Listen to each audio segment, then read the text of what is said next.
Hello mga kahanap bahay, hello mga ka-dreamers. So medyo iba yung setup natin ngayon ha, kasi andito lang ako sa kwarto. Actually nagpapahinga nga ako ngayon pero merong nag-message sa akin yung client natin, isang OFW. So medyo may problema yung application niya sa Pag-ibig Housing Loan. So sabi ko bago ko pa malimutan, gagawan ko na nga rin ng vlog. So pasensya na kayo, medyo madilim. Medyo madilim ang ating background. So, yun na nga, back tayo dun sa problem. So, nakatanggap ng notice ngayon si OFW client natin na from Pag-ibig na na-decline yung housing loan niya.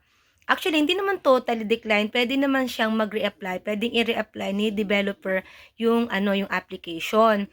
So, what happened is hindi nakapag-email back ang ang employer ni OFW client natin. So, kaya napaka-importante po talaga. Etong client po natin is domestic helper. So, dapat kailangan talaga una pa lang makapagbigay siya ng tamang email address na ginagamit mismo noong employer niya and contact number na hinahawakan nung employer niya at dapat ay aware si employer na may tatawag sa kanila. So, yun nga, siguro hindi nakapag-email back si employer or hindi nasagot yung tawag. So, ito kasi yung pinaka-CI na ginagawa ni Pag-ibig. Pasensya na kayo, sumigaw yung may pinapanood yung anak ko. So, yun nga, eto, siguro hindi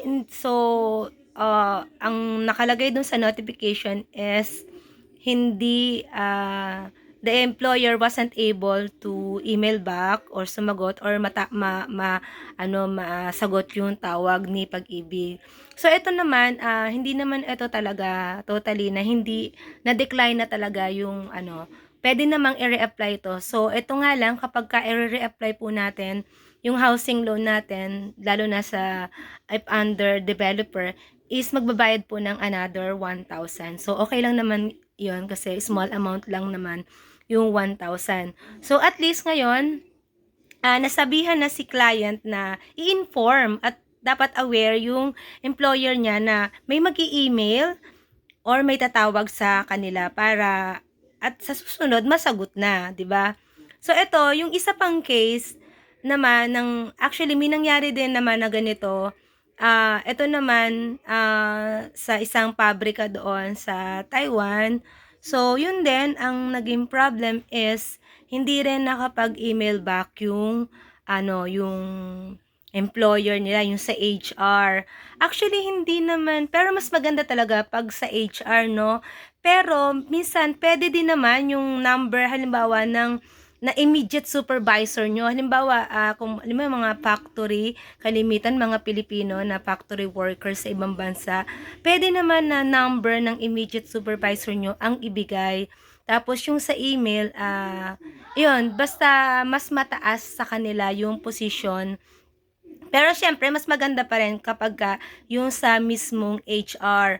Pero what I'm saying is, dapat talaga, ang ilalagay yung number is, yung talagang makakasagot yung yung makakasagot doon sa email ng Pag-ibig at makakasagot nung tawag. So, iyan, talaga, isa yan sa mga dahilan kung bakit minsan nade-decline yung Pag-ibig housing loan natin. Kasi nga, yan ay part ng CI. So, yan yung tinatawag na yung credit investigation ni Pag-ibig.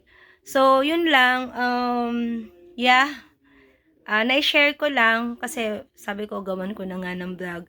So, doon sa mga natin, mga kababayan natin, magigiting na OFW na kababayan natin, kapag po kayo ay mag-aabil ng housing loan, make sure po talaga na doon po sa application form ng housing loan ay mailagay nyo yung tamang email address ng employer nyo at yung contact number. Kasi once na ipaprocess na po yung loan nyo, dyan po ko-contact si Pag-ibig.